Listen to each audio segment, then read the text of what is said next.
The Ukrainian President Volodymyr Zelensky is in Washington to meet with the American President Donald Trump. And just moments ago, Donald Trump received Volodymyr Zelensky at the White House. As part of the bilateral meeting, the two leaders are expected to discuss terms of the mineral deal. The meeting is a pivotal moment for the future of both Zelensky and Ukraine. Now, the Ukrainian president is, of course, seeking American security guarantees in return for access to Ukraine's rare earth minerals. Now, Donald Trump has insisted that the deal with Kiev is necessary for Washington to recoup the billions of dollars that it has given Ukraine in terms of military and other aid. NATO's doors are virtually shut for Kiev. Volodymyr Zelensky has been glossed over as having little say in any peace talks on Russia's aggression on his country. This meeting could pretty much be Zelensky's last chance to mollify Donald Trump for continued support.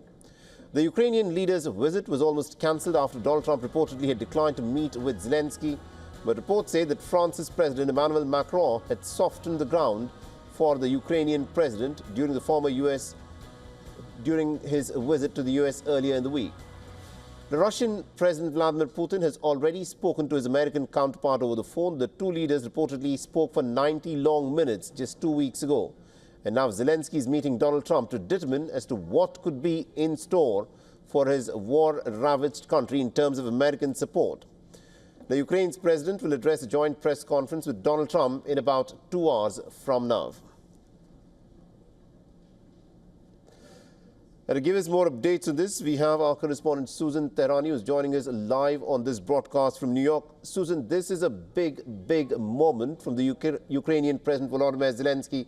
Give us a sense as to what is likely to unfold in the meeting between Zelensky and Trump. So, according to Trump administration officials, prior to Zelensky's arrival and meeting with Donald Trump just a few minutes ago, there is a mineral deal on the table, just ready to be signed.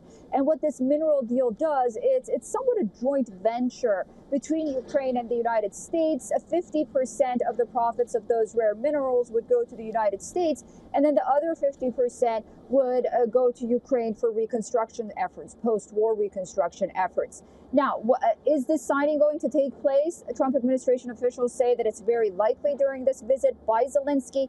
But still, that big question of security guarantees is still hanging over the meeting of these two leaders. Zelensky and Trump seemed to be in good spirit when they shook hands outside of the White House. We're expected to see that press conference, and I think that's when we'll get a better picture of how this meeting went. Indeed, that's going to be a press conference to watch out for. Thank you very much, Susan Tehrani, for joining us from New York and getting us all those details. And also joining us live on the broadcast is retired Colonel David Desroches, who is a professor at the Near East South Asia Center for Strategic Studies at the National Defense University and a former Deputy Director for Peacekeeping in the Office of the Secretary of Defense. He's joining us live on this broadcast. Now, Colonel Desroches, this is a big meeting for the Ukrainian President Volodymyr Zelensky. Now, considering as to how things have gone on between Ukraine and the United States since Trump has taken charge, the mineral deal for the United States to get access to the Ukrainian rare earth minerals looks like a done deal. But the Ukrainian president is hoping for American security guarantees. Do you think Donald Trump will offer him that? I don't think so, but I think that he has enough goodwill that he'll have what is the practical version of American security guarantees. I mean, the fact of the matter is U.S. withdrawal from Ukraine would put Europe into a tizzy and would basically destabilize NATO. So I think regardless of what's on paper, regardless of what's signed, U.S. support for Ukraine is pretty much going to have to continue for a while. It may be at a higher or a lower level. Interesting, but within Ukraine, a lot of people are talking that there is a sense of betrayal that they feel. It's 3 years since Russia carried out its invasion into Ukraine, and the United States of America had been, to a very large extent, shouldering the defense of Ukraine by sending in arms, ammunition, and other military aid. And with that now no longer forthcoming, the Ukrainians feel that they are pretty much left on their own. How does Donald Trump make peace with the fact that the United States of America, the world superpower, is probably no longer present in this war, where Russia is the clear aggressor, and Trump wants to do a deal with Putin? Well, Trump does want to do a deal with Putin, but that's his autobiography was entitled "The Art of the Deal." So he believes that he can achieve an optimal outcome if he just gets in the room with anybody. I'm not sure if that'll come to pass. I mean, it didn't work out well with Korea in his first term. I wouldn't be so quick to judge that this is the end of U.S. support for Ukraine. It is true we've kind of reached the limit of what we can do without additional production.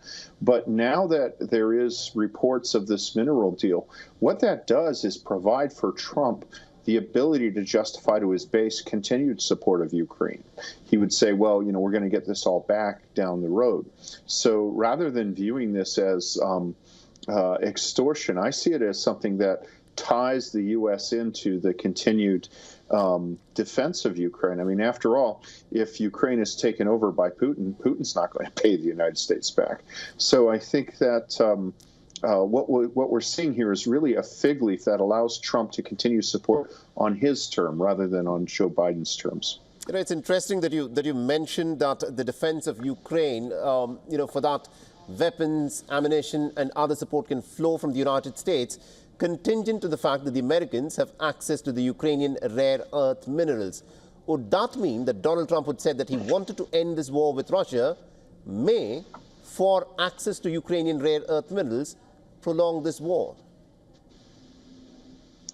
Well, I think what's going to prolong the war is the fact that you have incompatible war aims of both Russia and Ukraine. So, I mean, look, Ukraine defeated the initial Russian invasion without substantial help from the United States or anybody else. They did it on their own.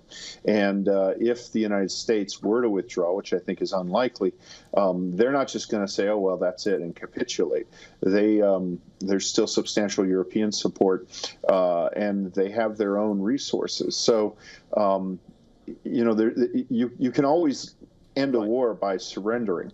The question is, can we end it on favorable terms for Ukraine and for the West? And I think that, Trump has some issues, but I think that this provides the cover for him to do that on terms where he can say this is not money coming away from the United States, will eventually be paid back. Interesting. Thank you very much indeed, Colonel Desroches, for joining us with that perspective there.